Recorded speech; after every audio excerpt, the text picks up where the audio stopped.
JLG Industries presents the pre-start inspection on the JLG 1030P. The inspection procedures shown in this video are representative of those used on JLG Type 1 Group A classified machines and may not be identical with the inspection procedures outlined in your machine's operation and safety manual. Before using each day and at the beginning of each shift, you must conduct a pre-start inspection of your machine. Always refer to Section 2 of your machine's Operation and Safety Manual for the complete pre-start inspection procedure. The pre-start inspection should include each of the following. Check all surfaces for leaks or foreign objects. Inspect the machine structure for dents, damage, weld or parent metal cracks, or other discrepancies. Check decals and placards. Check them for cleanliness and legibility. Make sure none of the decals and placards are missing.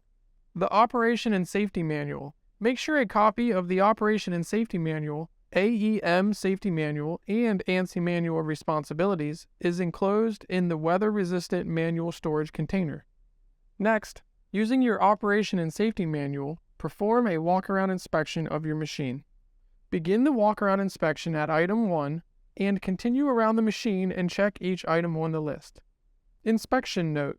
On each item, make sure there are no loose or missing parts, that they are securely fastened, no visible damage exists in addition to any other criteria mentioned. Inspect the platform control panel. The lanyard attachment points.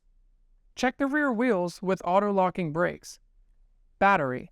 Verify appropriate electrolyte level, no battery corrosion, tight connections, and charging status.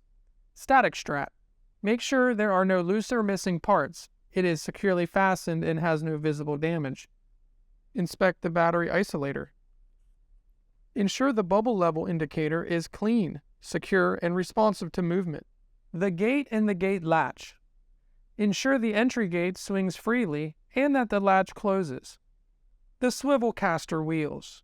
Be sure they are properly secured to the chassis. Wheels and casters turn freely, brake locks, and prevent machine from rolling when locked. Inspect the arm stack assembly and the platform.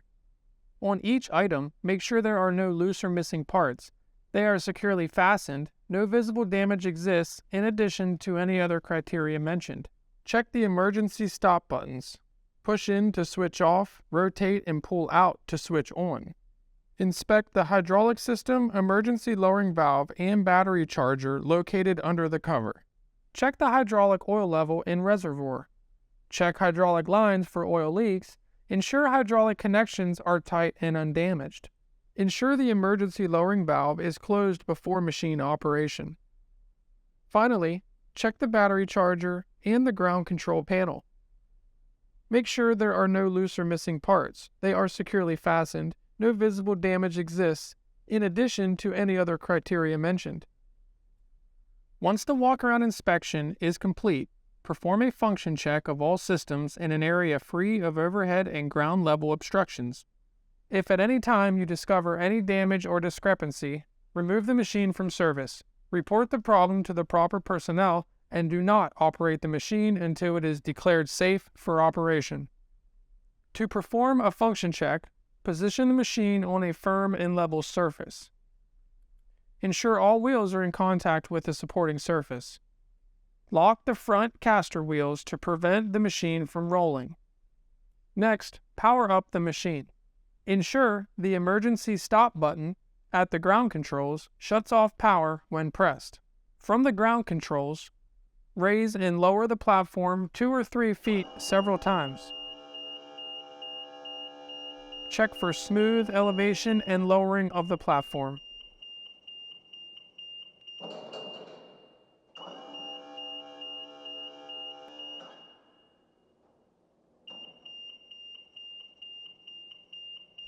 Test the emergency lowering valve.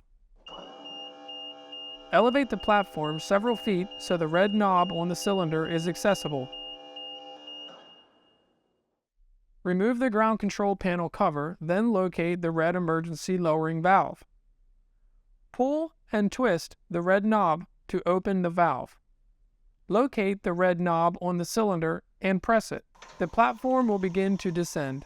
When pressing the red knob on the cylinder, keep body parts clear of the descending structure to avoid crushing or pinching. Once the platform is lowered sufficiently to allow the operator to safely exit, release the knob. Next, we will check controls from the platform control console. Enter the platform. Ensure the platform entry gate closes and latches. Operate the machine from the platform controls. Ensure all platform movement stops immediately when the enable button up and down buttons are released. Ensure the emergency stop button stops all platform movement when pressed. With the aid of an assistant, check the operation of the rear wheel auto-locking brake mechanism. Elevate the platform so it is clear of the chassis. As the platform elevates, observe the action of the rear wheel brake. Ensure the wheels fully engage the locking tab weld mounts above the rear wheels when the platform is elevated, and release when the platform is fully lowered. This concludes the representation of a proper pre-start inspection on JLG Type 1 Group A classified machines.